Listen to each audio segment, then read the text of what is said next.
हमें विकसित बनता है तो फिर हर क्षेत्र में लगातार बेहतर करते ही रहना होगा, सुधार करना ही करना होगा। इसी सोच का परिणाम है पीएम धन धान्य कृषि योजना। और इस योजना की प्रेरणा बनी है आकांक्षी जिला योजना की सफलता।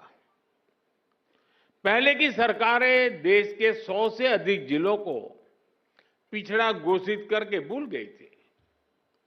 हमने उन जिलों पर विशेष ध्यान केंद्रित किया, उनको आकांक्षी जिला घोषित किया। इन जिलों में बदलाव का हमारा मंत्र था कन्वर्जेंस, कोलैबोरेशन और कंपटीशन।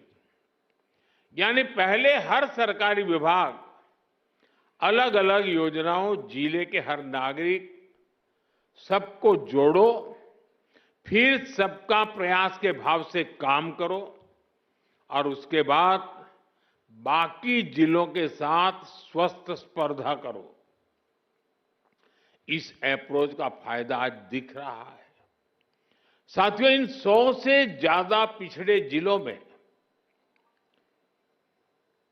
जिसे हम अब एस्पिरेशनल डिस्ट्रिक्ट कहते हैं, अब हम उसको पिछड़े जिले नहीं कहते हैं, 20% बस्तियां ऐसी थी जिन्होंने आजादी के बाद से सड़क ही नहीं देखी थी। आज आकांक्षी जिला योजना की वजह से अब ऐसी ज्यादातर बस्तियों को भी सड़कों से जोड़ा जा चुका है। उस समय जिसे पिछड़े जिले कहते थे, उनमें 17% ऐसे बच्चे थे जो टीकाकरण के दायरे से बाहर थे। आज आकांक्षी जिला योजना की वजह से ऐसे ज्यादातर बच्चों को टीकाकरण का लाभ मिल रहा है। उन पिछड़े जिलों में 15% से ज्यादा ऐसे स्कूल थे जहां बिजली ही नहीं थी। आज आकांक्षी जिला योजना की वजह से ऐसे हर स्कूल को बिजली कनेक्शन दिया जा चुका है।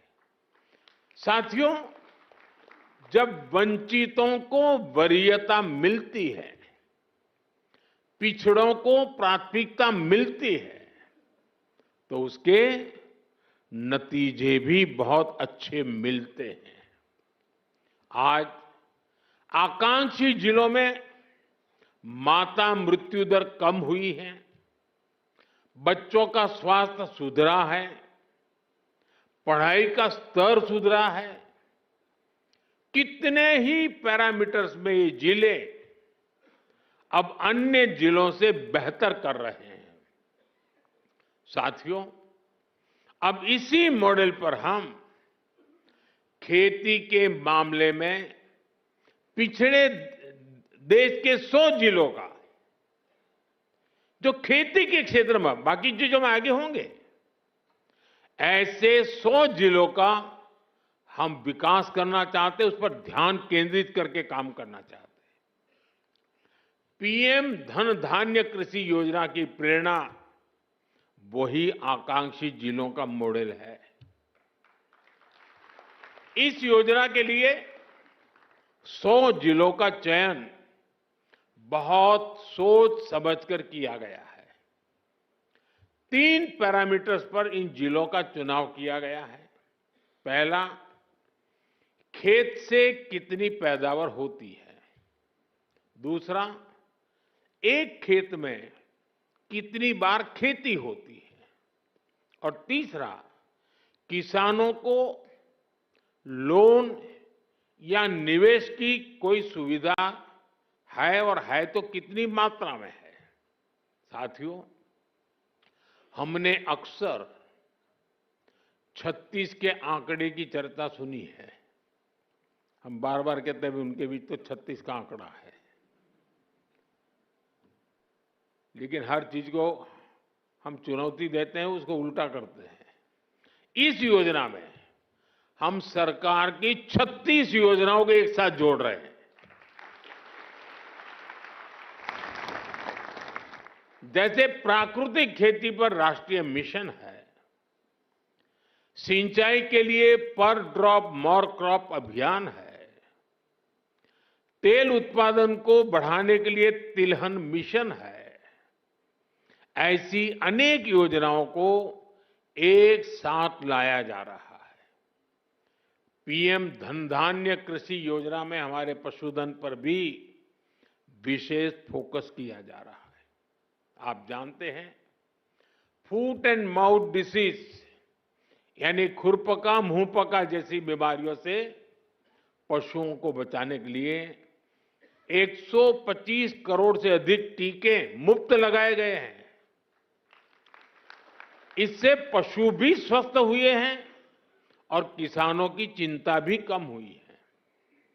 पीएम धन धान्य कृषि योजना में स्थानीय स्तर पर पशुओं के स्वास्थ्य से जुड़े अभियान भी चलाए जाएंगे। साथियों, आकांक्षी जिला कार्यक्रम की तरह उसी प्रकार से पीएम धन धान्य कृषि योजना का बहुत बड़ा दायित्व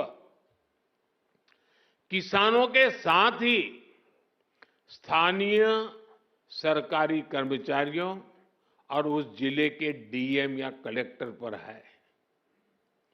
पीएम धन धान्य कृषि योजना का डिजाइन ऐसा है कि हर जिले की अपनी जरूरत के हिसाब से इसकी प्लानिंग में बदलाव लाया जा सकता है।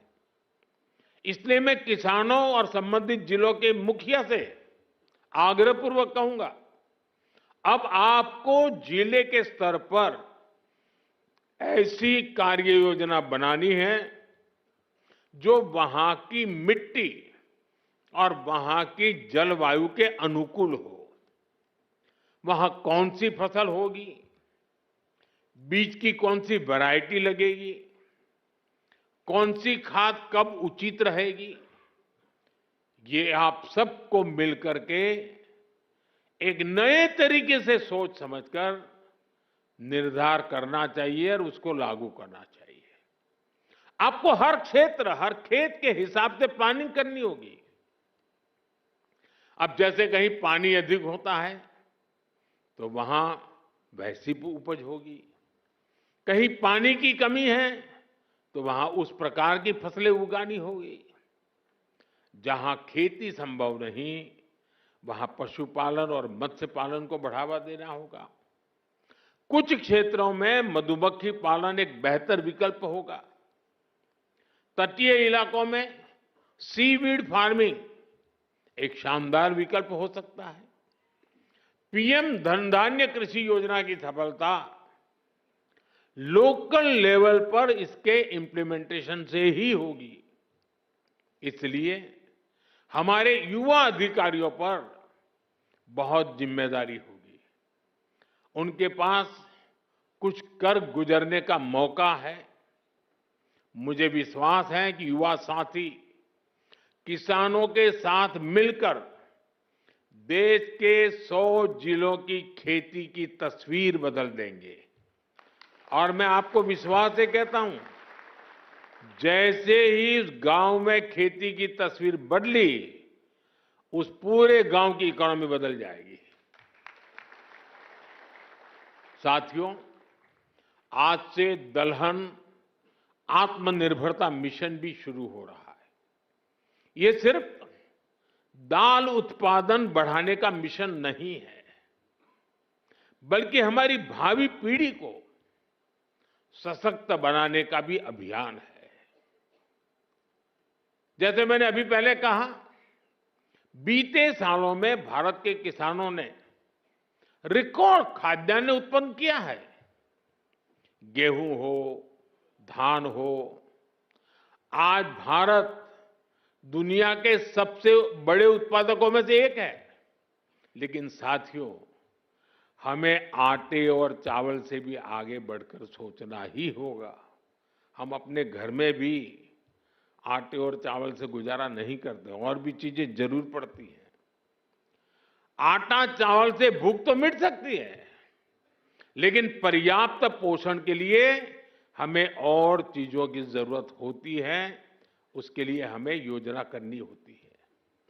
आज भारत को, और खास करके जो वेजिटेरियन आदि प्रकृति के लोग हैं, उनके पोषण के लिए प्रोटीन बहुत महत्वपूर्ण है। अन्य भी चीजों की जरूरत होती है, उसमें एक प्रोटीन भी है। हमारे बच्चों को, हमारी भावी पीढ़ी को उनके शारीरिक विकास के लिए और उसके साथ मानसिक विकास के लिए भी प्रोटीन का उतना ही महत्व है। और स्वाभाविक है, खास करके जो वेजिटेरियन लोग हैं, और हमारे देश में काफी बड़ा समाज है, उनके लिए तो दाल ही प्रोटीन का सबसे बड़ा सोर्स होता है। पल्सेस ही से उसका रास्ता होते हैं।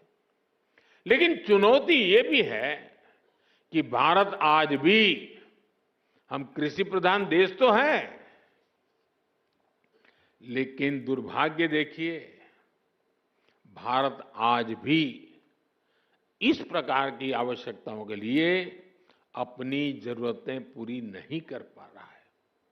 आज देश बड़ी मात्रा में दाल का आयात करता है, दूसरे देशों से मंगाता है, और इसलिए दलहन आत्मनिर्भरता मिशन बहुत जरूरी है। साथियों, 11,000 करोड़ रुपए से अधिक का दलहन आत्मनिर्भरता मिशन, इसमें किसानों की बहुत मदद करेगा। लक्ष्य ये है कि दाल की खेती में 35 लाख हेक्टेयर की वृद्धि हमें कैसे भी करके करनी है। इस मिशन के तहत तूर, उड़द और मसूर दाल की पैदावार बढ़ाई जाएगी। दाल की खरीद की उचित व्यवस्था की जाएगी। इससे देश के करीब 2 करोड़ दाल किसानों को सीधा लाभ होगा। थोड़ी देर पहले कुछ दाल किसानों से मेरी बातचीत हुई और मैंने देखा कि वो आत्मविश्वास से भरे हुए थे, बहुत उत्साहित है, और उनका स्वयं का अनुभव पूरा सफल रहा है। और उन्होंने कहा कि कई किसान अब देखने के लिए आते हैं कि भाई इतना बड़ा कैसे कर लिया। देश को दलहन में आत्मनिर्भर